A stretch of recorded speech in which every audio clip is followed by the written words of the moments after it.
What's going on, guys? Sean Don is back with a technical analysis. Here we have Brandon Pichen, good old D3 All-American. I don't know if I ever competed against him, but fellow D3 athlete, hammer thrower, passionate about throwing the hammer, as now a post-collegiate. Like I said, he's the newest member of SDTC, so you know he's going to be making them gains. So yeah, let's take a look. Alright, so Brandon has been throwing hammer for 4 years now, like I said. PR just over 61 meters, mid-19s in the weight, couple time D3 All-American, D3 Superstar. Let's break it down. So yeah, so the winds look pretty decent. You turn your shoulders back well. I would say, so throughout the winds, like I said, pretty decent. Your stance is nice. It's not too wide like most people.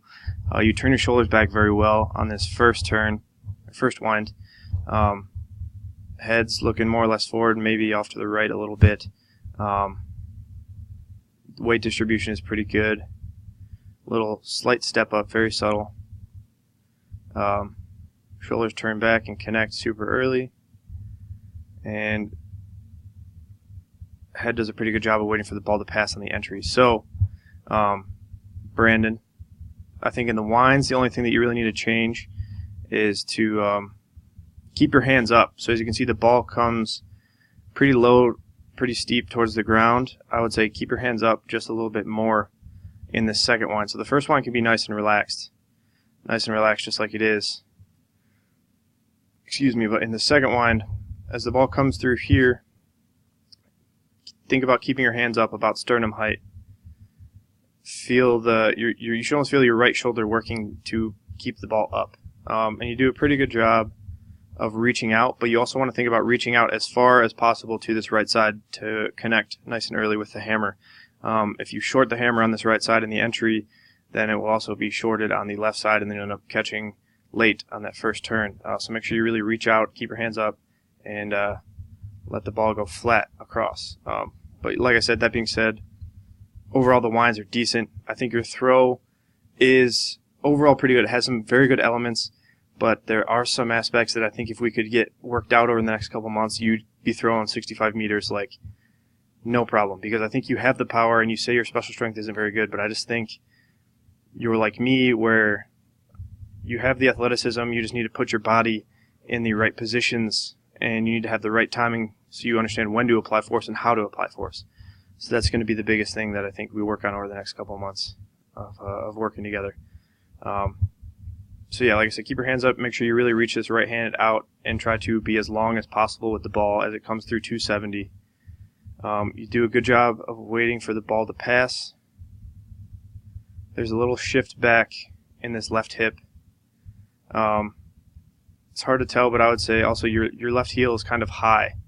I've been playing around with my foot position of my left foot, and I think if you started with your left heel a little bit closer towards the ground, with your knee a little bit more forwards in front of your toes, and I know it's really hard to see from this point of view, but that might also help throughout the throw. If somebody gets really high in this toe turn, really straight up on this left leg, I think it can cause some bad problems. But that's a topic of discussion for later on. But yeah, like otherwise, good job waiting for the ball to pass. Your left hip more or less stays where it is. It shifts back a good bit as the ball comes left, but it's not terrible, not as bad as I've seen most people do. Like I said, it's mostly because you wait for the ball to pass. I think in the second wind also, as the ball comes through 270, you need to think about turning this right leg more. As you can see, you're using it as a post, and you're leveraging your body back onto this left side by using that right leg. But you have to do that, but then also think about turning it. As you can see, your right foot doesn't really start turning until the ball gets past zero, about 45 degrees or so. I think you're kind of missing out on some action there. And then, yeah, as you come through, right foot needs to turn more. Left hip has to stay more over this, as you can see. So this is what I'm talking about. When you're high on that left heel, when that left ankle is extended in the toe turn, your hip is far back from the hammer. your knee is back over this heel when it should be more over the toe, at least another 6 inches forward. If your knee comes more forward, your hip is closer to the ball, it means a more efficient throw. And then otherwise, I need to talk to you about pendulum and direction and pushing and all that stuff. It's hard to explain via technical analysis, but pretty much you want to think about, as the ball approaches zero, you need to lean backwards just a little bit. And then at the same time, you need to use your right leg to push yourself kind of backwards around this left side. So left side needs to stay where it is, right side needs to propel the ball around left. You do a good job waiting for it, but I think this right leg could do even better, and things could get even better. And I think, like I said, because your hands dropped just a little bit on this entry, it's hard to see your posture in this view. I can't exactly tell where your hips are at, if they're back, if your shoulders are forwards. But with how steep this first entry is, it's I don't know. I think things could be easier if you just flatten out that first entry just a little bit, at least for now, until we learn the throw a little bit better. Otherwise, single support, like I said, you're doing a good job waiting for the ball. Looks like both sides are kind of working together. Your right leg is behind just a little bit. As you can see, there's a little bit of plantar flexion there. That's a little late. Ideally, you want to be a little bit more dorsiflex. Toe pulled up towards the shin will make this single support action a little bit quicker. And I think because your left leg is so straight, it's hard to go around it. If you drop this left knee a little bit more towards the ground, you'd be able to catch a little bit earlier. But honestly, I'm not too worried about you catching so early on the first turn. You already do a good job of that.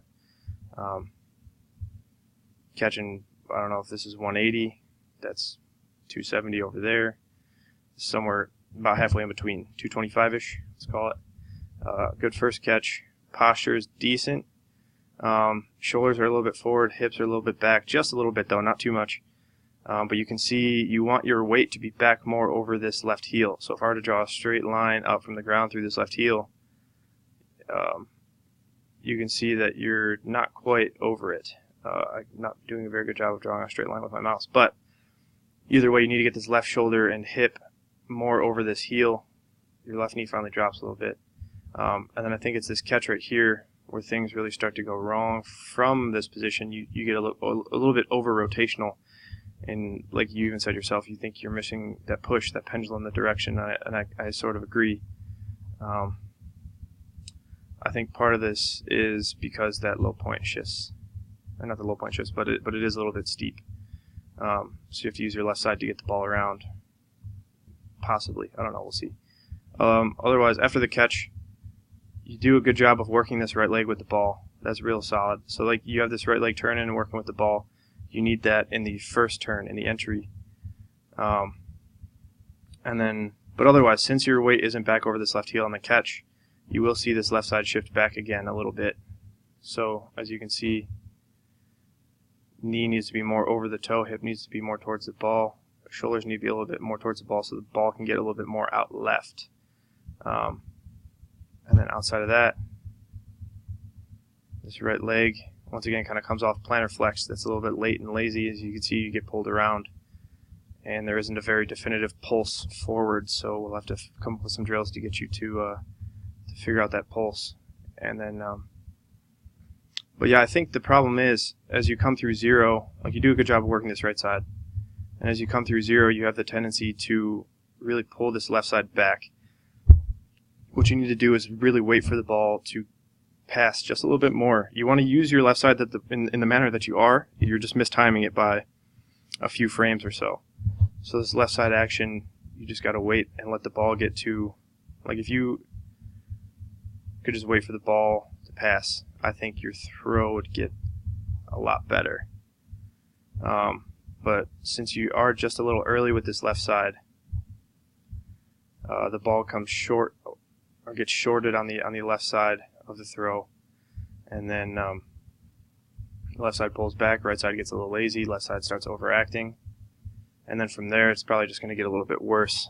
As you can see, I think it's because this left side pulls real hard on the second turn, on this transition back to the heel, and I think once again going back to that left foot position, ankle position, knee position in the toe turn, I think we can definitely make some changes into this heel toe transition. As you can see, the tendency is to pull back away from the ball a lot, and so that'll definitely help you out too. But otherwise, as you come through, left side's just overactive, so that's going to short the path of the ball out left, and with the path of the ball out left being shorter, it takes less time for it to pass, and if it takes less time for it to pass, that means this right leg is going to land late, which is kind of what happens. You catch probably about 270 when you come down, kind of back more with that left side still.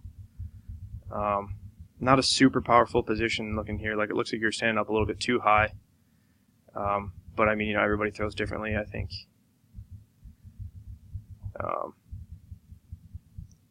Yeah, okay, so as I look at this next turn, you can see, so you catch, right leg works with the ball pretty well, but then if you look at your upper body, if you look at your shoulders, you're just mistiming the pendulum, the backward sort of lean,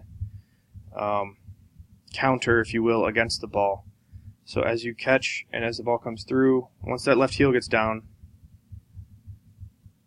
which is right about there, you need to drive in the opposite direction of where the ball is at. So as you can see, ball's coming through here right now. You should be driving backwards towards what would be the right sector line. So use your right leg to pressure backwards in the direction of the right sector line. And then as the ball comes through 0, now you're pushing directly back to 180. And then once the ball passes through 0, then things, you need to give to the ball a little bit more once it passes through 0 and let it take you out a little bit more left. I think you're just a little bit overactive. And like I said, this pendulum backwards is mistimed. So you see you do it, but not until there. You see these shoulders go back. You see the hips come forwards. Alright, you're just doing it a little bit too late. So this motion through here needs to happen more so through these few frames, from 270 to 0 rather than from 0 to 90. So that's the biggest thing. I think that's like I said, I think you have the power, I think you have the strength, it's just your timing is off. And that's really all the hammer throw is timing. It's knowing when to apply force and how to apply force at the right times. Otherwise, like I said, so the tendency is to right legs work in, left legs, now you see the left leg starting to get ahead, left shoulder starting to get ahead, ball's behind a little bit, right leg gets behind, there's some separation. And because of that, left side pulls around, right side comes around, and then you're going to catch it a little bit late. 270-ish. Now, see, now this is good catch position. Definitely over that left side now. So that's good. But at the same time, so you catch late. When you catch late, your left side's just going to pull more to keep tension, to keep up with the ball, to feel connection. Your left side's going to pull. As you come through in the final turn, once again, left side, you definitely, I think this is one of the instances where where somebody has too much weight on their left side. I don't think you have enough weight on this right side. And I think that's kind of why you're getting pulled around this left axis. And you get pulled around each turn rather than really sending the ball forward. And you penduluming, is that a word? I can speak well today. But yeah, so you don't really have that clear pendulum action in each turn because you kind of are getting pulled around because this left side is just so active.